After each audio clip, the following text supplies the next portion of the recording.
my mind, I was like, this isn't gonna happen. I thought, this is ridiculous. There's no way. Yeah, they told me it was crazy and don't do it. Back up to March and COVID. It started with Brandon going up to Oregon to get away. I just went through a breakup. I got a phone call one morning. Dude, Brandon just bought an M35 Deuce and a half. They were in shock. One of my best friends from high school called me and said, hey, what do you know about these Deuces? Well, I don't know much about them, but they're super cool. And he said, why don't you come up here and look at it? In Stevenson, Washington. And a couple days in, he sends me this text. I can have an M35 A2 at the house in a week. Any interest? My response was, is it free? We were broke at the time.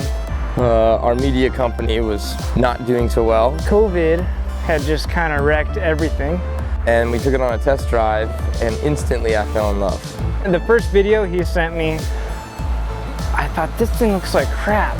It's all rusted, paint's peeling off, and it looked like it was definitely not roadworthy, and had seen better days. So spent 2 weeks going through the entire truck and making it roadworthy.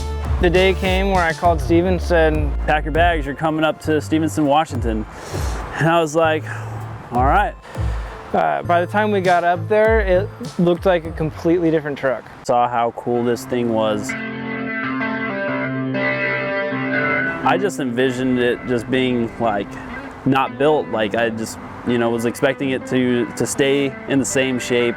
And I said, what if we made this Deuce look like a Gladiator? What this is gonna happen, this is gonna be custom, and we're gonna need a lot of help. It's a semi-truck, essentially. We don't have those tooling, we don't have a shop, we don't have the space. There's nothing about this thing that makes sense. Standing outside, and Brandon says, we could start cutting out those trees, maybe dig out the dirt. Pulled out the trees, dug out the dirt, poured the concrete, and built the shop.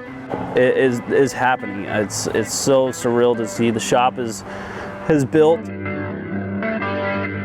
We lost fifth gear. On day one, in the first mile. So we went from thinking we were going to be doing about 50 miles an hour down I-5 all the way home to 38. For 1,100 miles. We drove it down. So many people were just honking and just smiling and giving us a thumbs up, and we had the American flags going out the back, and it was just inspiring to see how many people it motivated during a crisis. And now we're here. Now the Deuce is sitting in the shop. It's happening. The reason why it kind of like hits me a little bit, myself, like having prior service in the military and actually getting to drive these things. I have a lot of respect for the people who give their lives to protect our country. When you get out of the military, you kind of just get disconnected and you feel like you're kind of like lost.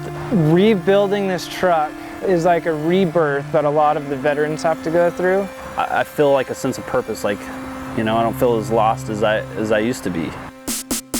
Once we got it here, is how are we going to build this? This is 5 months almost in the making, and definitely a labor of love and a passion project, and we have some sponsors who are helping us get through this because this is not a cheap build. Couldn't do without them. And the fact that we're doing this 24/7 live feed on YouTube is going to be amazing. It's going to be the sickest truck in the United States of America in 2021.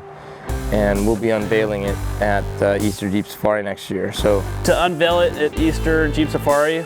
Easter Jeep Safari, assuming it happens. We're super stoked on it. I think every time I heard, don't do this, it drove me to want to do this even more. There's a lot of videos where we're telling people, like, comment, subscribe, hit the bell. But I truly feel like this is a build worth following. We're pretty excited about this build, and we're doing it.